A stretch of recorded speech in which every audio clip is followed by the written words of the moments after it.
Dallas, I don't feel too well.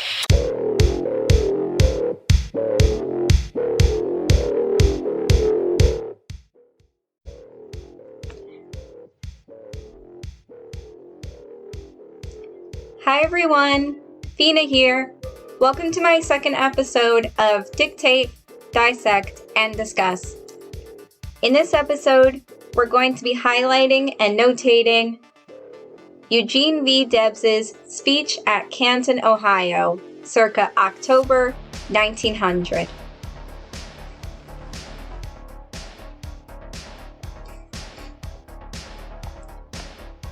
One. They will not much longer supplicate for their rights, but will take them, not in lawlessness, but in a lawful manner. They are beginning to realize that the ballot is the key that will unlock the industrial dungeons of the world.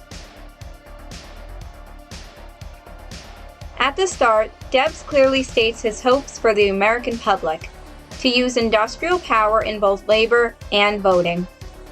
Debs believed in both electoralism, which is seeing meaningful socio-political change done via voting in elected officials that share your interests, as well as through mass movements that utilize the rank-and-file labor force. Debs was an early example of an American anarcho-syndicalist. A staunch unionist, he founded the Industrial Workers of the World, or the IWW. The IWW's policy today towards unions is that of one big union, where they represent many smaller subclasses of working professionals under their umbrella.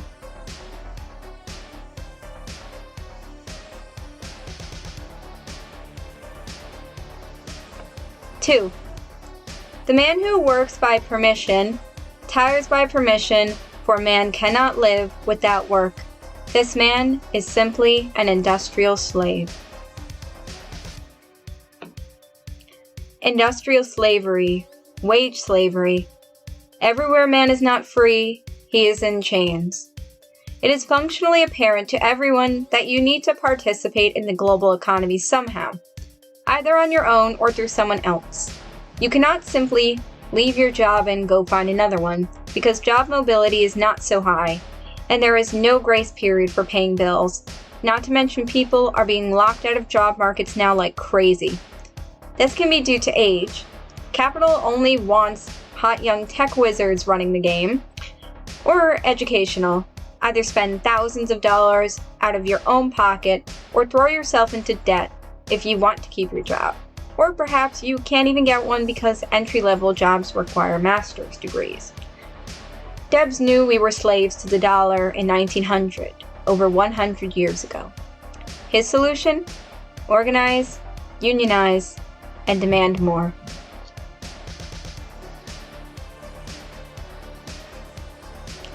Three, no matter how many working men may idle and their families may suffer, if there is no profit in their work for the trusts, the plants are closed down. Why is this? The answer is plain. They do not own the tools with which they work. There was a time when the laborer owned his tools. The boy served an apprenticeship, and with his own tools and by his own efforts, he made his living. You never heard of overproduction in those days. The laboring man had to work from 12 to 16 hours a day to supply the demand. We give our lives away to others just to scrape by, living on their hours, their demands, their wages, their whims. We don't own ourselves when we go to work. We don't even own our labor, as Debs says. We must make more and more until we've made a surplus, stuff to throw away at the end of the day if it doesn't sell. So much of our workday is spent idle. There's a famous song by The Doors, one of my favorite bands, and the song is Riders on the Storm. A line I like in particular is, like a dog without a bone, an actor out on loan. The actor has become so destitute, he loans himself, his only commodity, from studio to studio.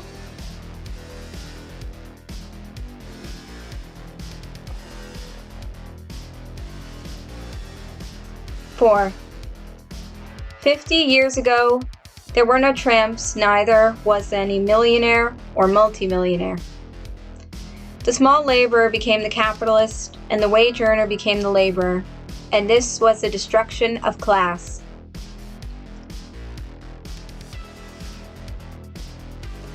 How many of you know how to operate a machine in your workplace?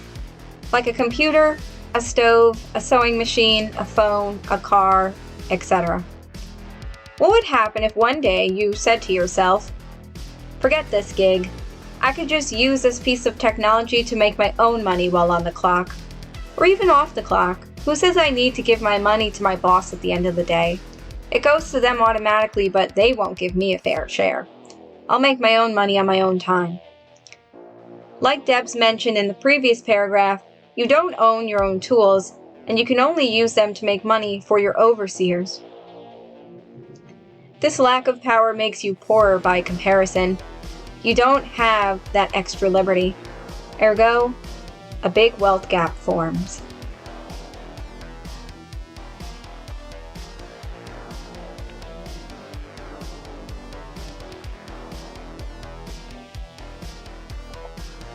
Five, all competition must culminate in centralization. He controls the market who sells cheapest, and he undermines his competitor. In order to do that, he must force down the wages of his employees. It isn't a question of white labor or colored labor or man labor or woman labor. It's a question of cheap labor. For as long as women and people of color have been participating in the labor market, the higher-ups have pressured a divide between them. Using rhetoric like, "Be careful, that immigrant could take your job away," or "That black man shouldn't be working with you because you're white." Everybody from the bosses to their employees were gatekeeping and pushing blame onto scapegoats in an effort to keep everybody divided and weaker. Debs correctly identifies the problem. Your boss can't make a fool out of you and get you to stay loyal to them unless you're mad and territorial.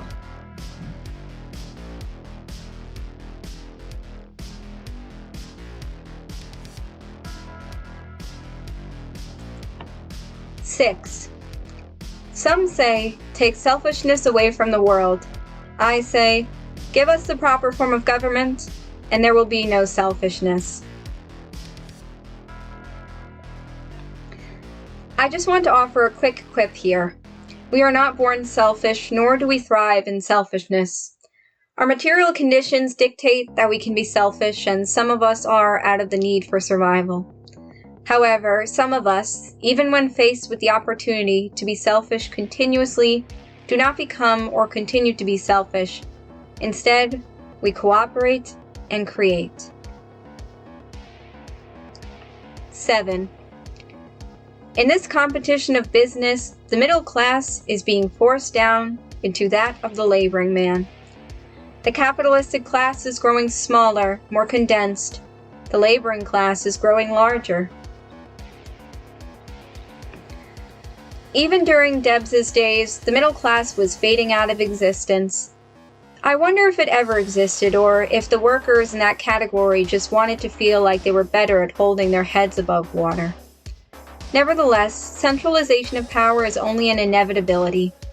I think capitalism owes to itself exclusivity, from the enclosing of the commons to the enclaves of the bourgeois, trying to separate themselves from the have-nots. I can only hope that the working class and the middle class, outdated terms for sure, don't hate each other to the point where they stop fighting together for their labor rights.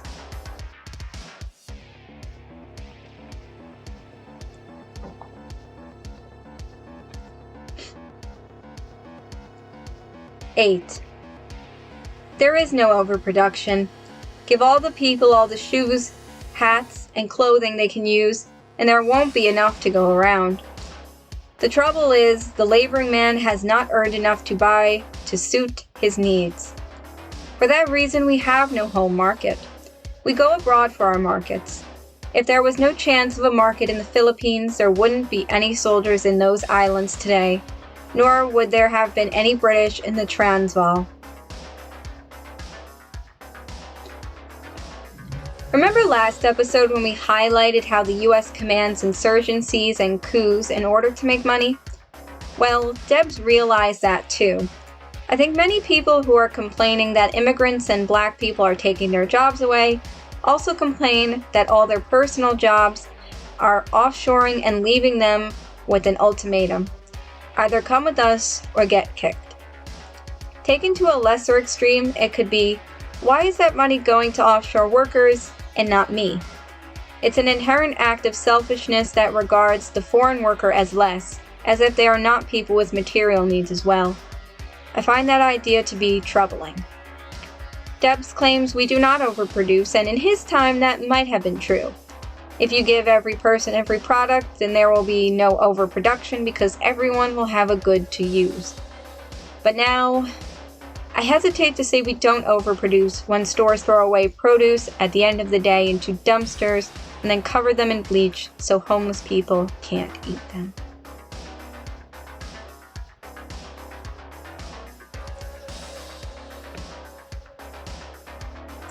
Nine. The laboring man is today continually afraid he will be forced out of work and be starved. For that reason, he holds his head and is afraid to speak his own mind. People are afraid to improve. The nail that sticks out gets hammered down, as the old adage goes. The working person has been turned into a shell of their former self when it comes to labor rights. States with right-to-work laws implicitly tell us that unions won't serve you well, that you should strike out, and that's pun not intended, on your own and just grit your teeth. You're an individual, and you don't want to pay even a fraction of your money to improve your working conditions. Who cares? Just get in and get out while remaining exploited. By the way, some people might not know this, but if you work in a business that is right to work, you still receive the benefits the union will provide for you, even without paying. And also, I'm including a link in the description for workers wanting to unionize. This next highlight will be a summary. 10. He would tell me when I could go to work and when I could not. If I am fortunate, I am allowed to work. Even this privilege may be denied to me. All of this right of dictation is narrowing down to a comparative few and will be less 5 years from now. Your boy is left 10,000. Shrewder men than he, get it away from him. He's too old to learn a trade. He takes up heavy labor and is at once at the mercy of his employer. He lives by a slender thread. It is this condition that reduces him to the mental and moral coward the laboring man is today.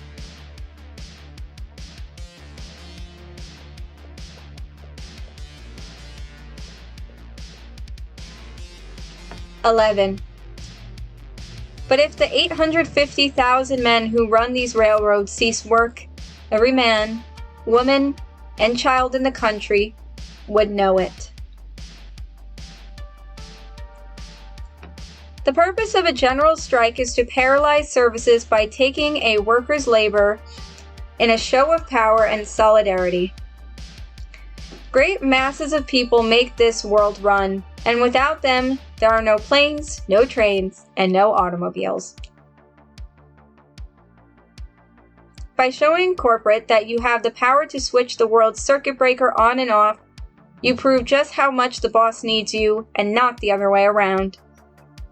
Strikes by an organized union aren't the only ones that can arise.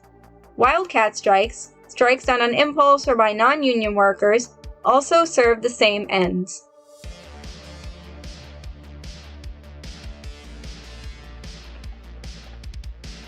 (12) Your schools are run by the people. How would you like to have them run by Russell Sage or some other magnate as a trust? How would you like to pay 2 or 3 prices for inferior education? If the people can run a school system, can't they run a railway system? Can't you run a factory? The postal clerks and the school teachers do not have injunctions served on them to restrain them from obtaining their rights. Did you ever hear of the school teacher going on strike?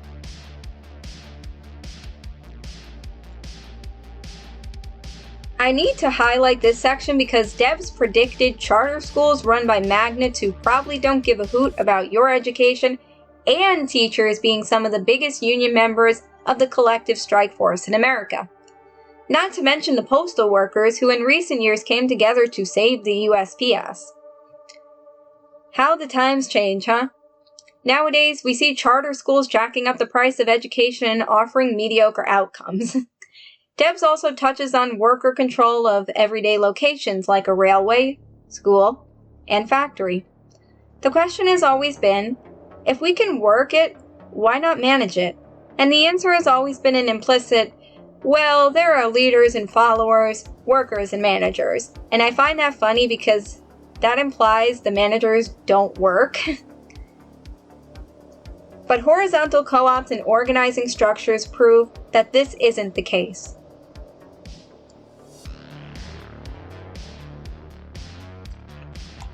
And that's it for this episode, everyone. Thank you very much for joining me. I hope you guys have enjoyed. See you later. Bye-bye. 3, 8,